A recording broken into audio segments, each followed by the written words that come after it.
Thank you, and good morning, everybody.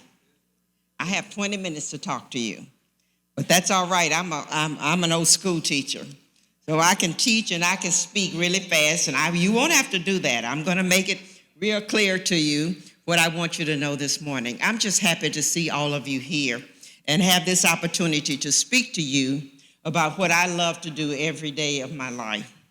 A little bit about my background, and I'm used to doing this in the 2-minute drill. I'll take 2 minutes to do that.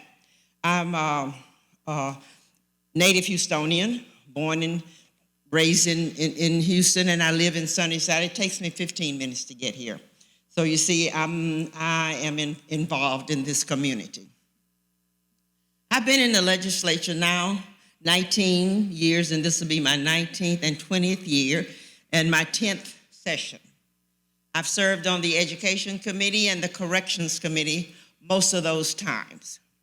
I serve on the Education Committee because it's vital. Education is vital to our community, to our nation, to our city, to our lives every day, and the quality of our lives every day. I serve on the Corrections Committee because if you don't get a good education, you're likely to wind up in the corrections system. And so those are my bailiwicks. And everybody at the state knows that. I am a grandmother. I am a mother of 2 kids who produced me 5 grandchildren, and they produced me 3 great-grandchildren. So naturally, I'm concerned about education. And I want to do a little upfront bragging because I want you to know how serious I am about education. My daughter has a PhD, my granddaughter has a PhD and an MBA, and all of my grandchildren have degrees. And all around me, if I see you and you don't have a degree, I'm going to ask you to get a degree or encourage you to get a degree. Well, I taught in the Houston Independent School District for 39 years, the 14 years as a teacher, 1 year as an assistant principal with Livingston, 16 years as a principal at 3 different schools, 5 years at Prairie View A&M University, and so education is my bailiwick. So I'm here this morning to educate, all right? So why is it important that we vote? It is important that every citizen exercises his or her right to vote. That is your message. That is all of the power that you have. You must vote. And not only must you vote, you must vote every time there is an opportunity to vote. Can't wait for every 4 years. President cannot file a bill. I don't care what they say. They cannot put a bill in. Somebody has to file that bill for them. The governor cannot file a bill. He has to ask a legislator to file a bill. So if every 4 years is not the impact that you may think it has. It does not. So you vote in every election. We have an election coming up right now for the mayor, the city council, the school boards, etc.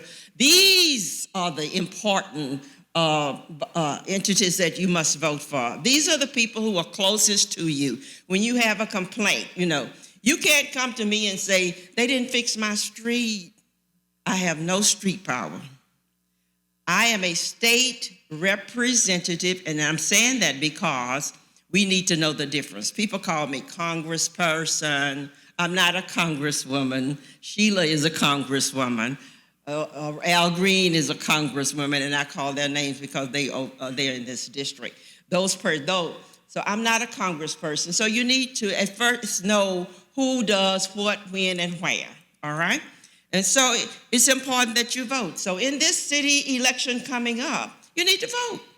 You need to vote. Everybody must cast their vote in this. These are the people who have the streets and the roads and the garbage and the sewage and everything. Those are the people who are close to you. State people make the laws. We make the laws. Our laws are skeletal. When I say skeletal, it'll simply say, if I say, and I'll give you one that's related to schools, because that's the hottest button right now. Education, schools, taking over the Houston Independent School District, UNEX, taking over every school district. This is not going to be just Houston. There is a move underfoot to take over public education in the United States. So everybody, oh, poor Houston. Poor Houston was, no, you're next, okay? They're coming after you next. They just took over Shepherd. They took over a whole bunch of school districts, and they don't come back. They don't come back alive. They stay taken over. So voting is the most important thing you're going to do in November. And not only that, you're going to take your neighbors to vote with you. You're going to campaign for somebody, You know, well, I don't know. They're just going to do what they want to do. No, they're not. They're going to do what you say do, and if you have a voice. And I have some soapbox things that I want to do, and I want to encourage. How many of you in the room are retired teachers? You're waiting on your $7,500 check, right? Me too, all right? Right? Yes, I'm waiting on mine too. Now, when you get your $7,500 check, you're going to want that to continue, a little bit of that to continue, right?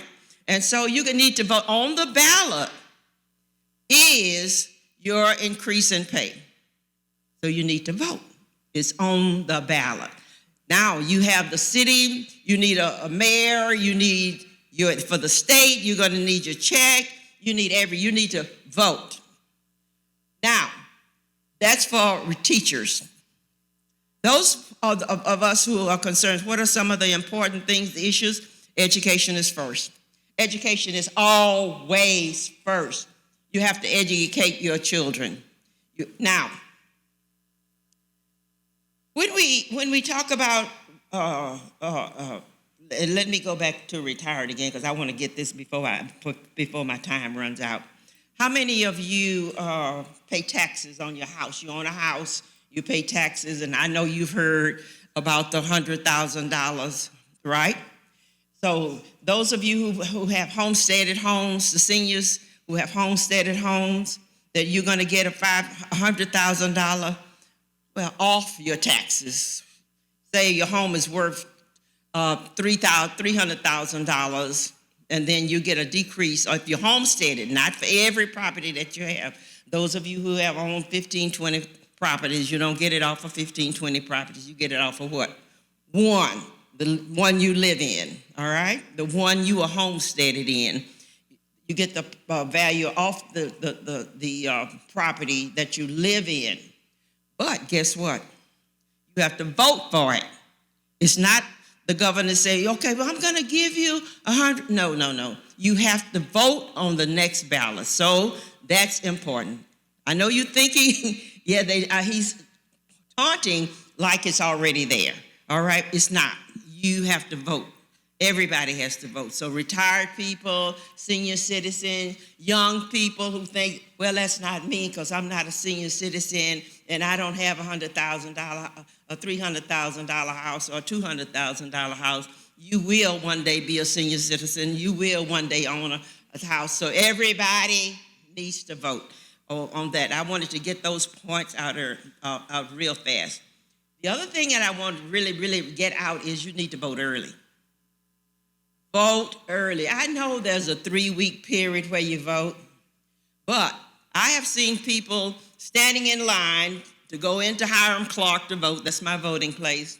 I'm sitting in my car, and I'm looking at people go in the line, but I'm listening on the radio as they announce the winners. Think about it. They announce the winners with the early vote. At 7 o'clock, they can announce the early votes. So I want my people to vote early. I want to be in that early vote number. You want to be in that early voting number. You don't want to be standing at the polls election night. And I don't want you standing in long lines. And when you're standing in long lines and the paper is down, I feel no pain. I feel no pain. You had 3 weeks to do that.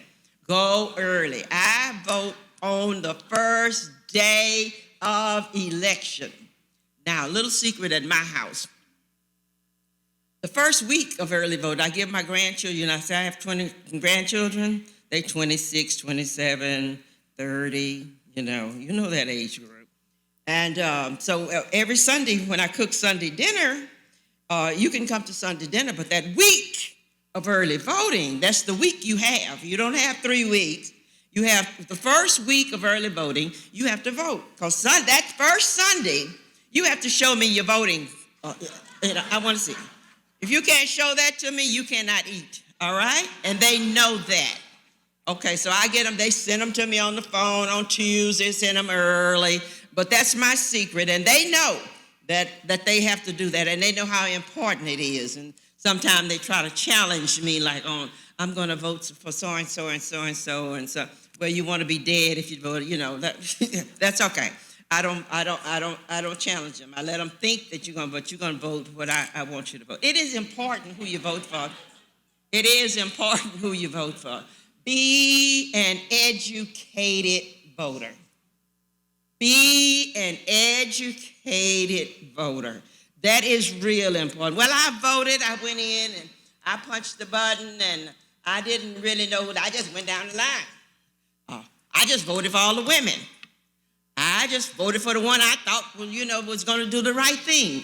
No, that's important. Let you in on a couple of little secrets here.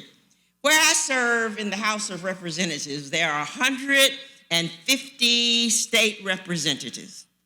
150 people like me who has this job. That's another problem too, only 150 people in the state of Texas the state of Texas has 30 million people, right? So 150 of us have this job.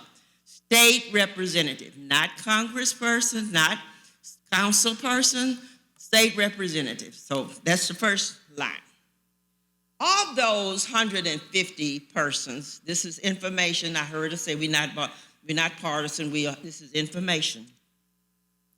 Of those 150 people, 80 some odd are Republican.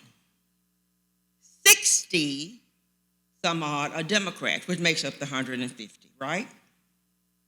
When we are sworn in on the first day, we hold our hand up to swear in, and I promise to do my best that's the Boy Scout. I used to be a scout leader. But anyway, we swear to do our best. We sit down, everybody clap, yeah. And we sit down on our new jobs where we make $7,200 a year. A year, not a month, $7,200 a year. First item of business is to elect a speaker. That's our leader of the 150 people in the House. All right, we elect a speaker. By law, listen to this one clearly.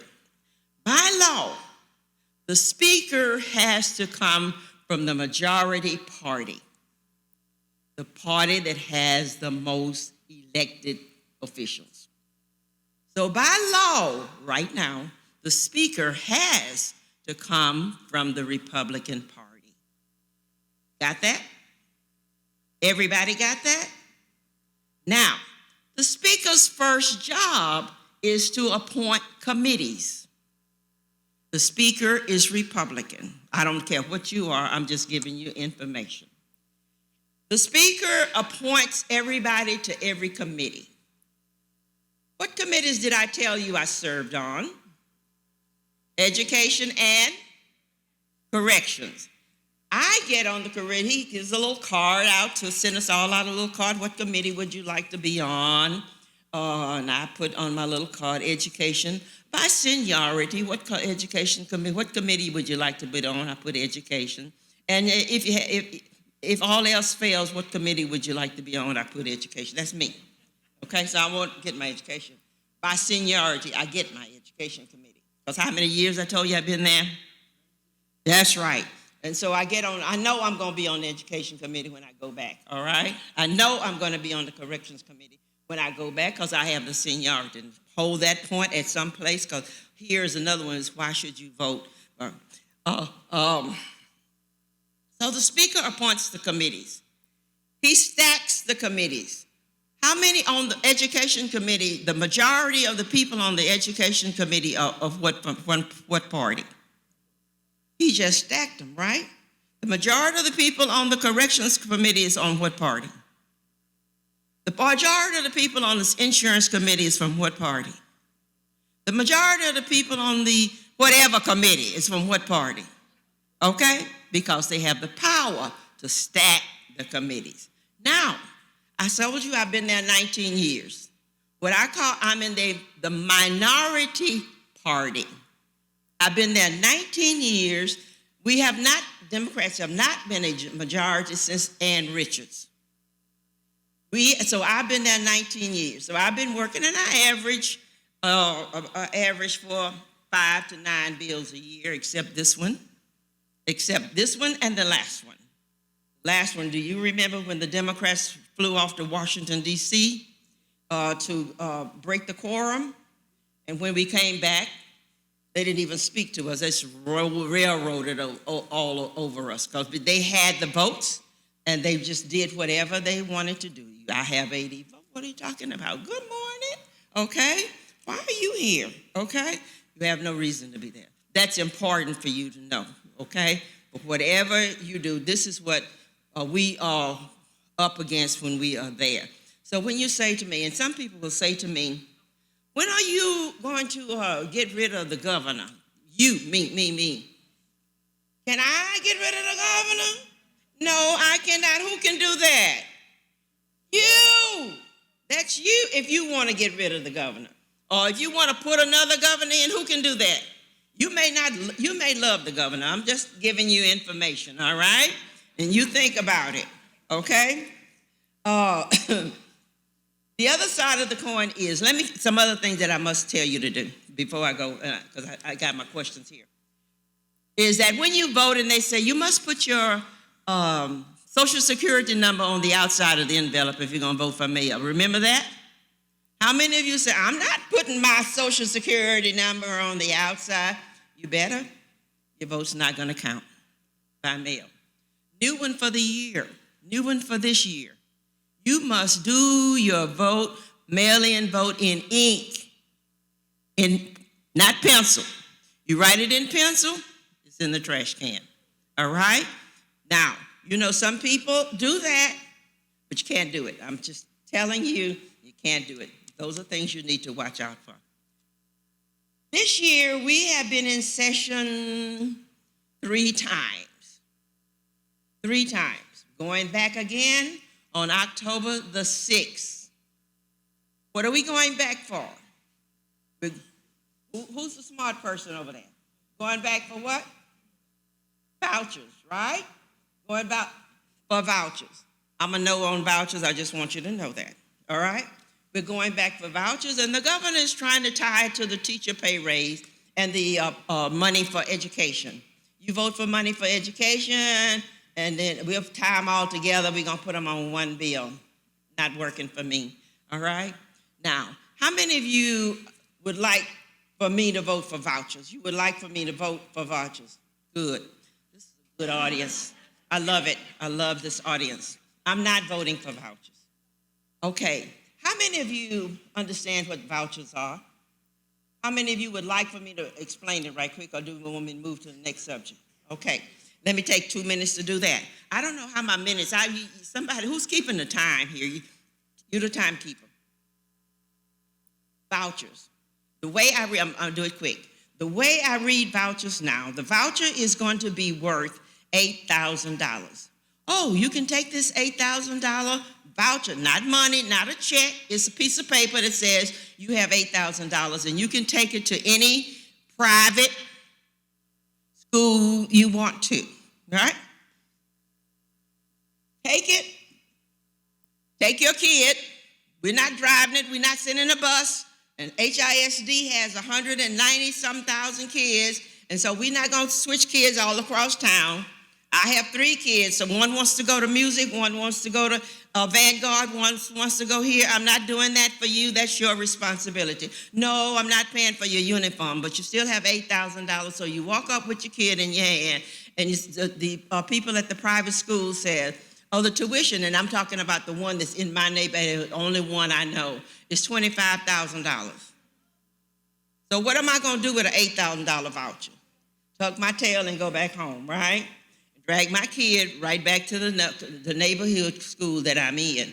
So rather than fix the schools, the neighborhood schools, we're talking about vouchers. Now, I just said there's 190-some thousand children in the Houston Independent School District. I don't know your school district. You know your numbers, so fit your numbers in the school district. Are there enough private schools? And I'm saying private because private, and I want you to keep that right. Private schools to absorb all of the children in HISD? Where are the children in special ed going to go? Where's the private special ed? Where's the private school for the children who in wheelchairs, who need a nurse, who need to be diapered? Where are those private schools? So there's no private school.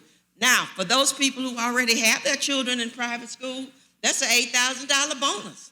I'm paying $25,000 already. Now you can take $8,000 off my tuition, right? That's the fallacy of a voucher. No voucher for me. There's no voucher for my neighborhood. There's no private school in my neighborhood. And private schools don't want your children, all right?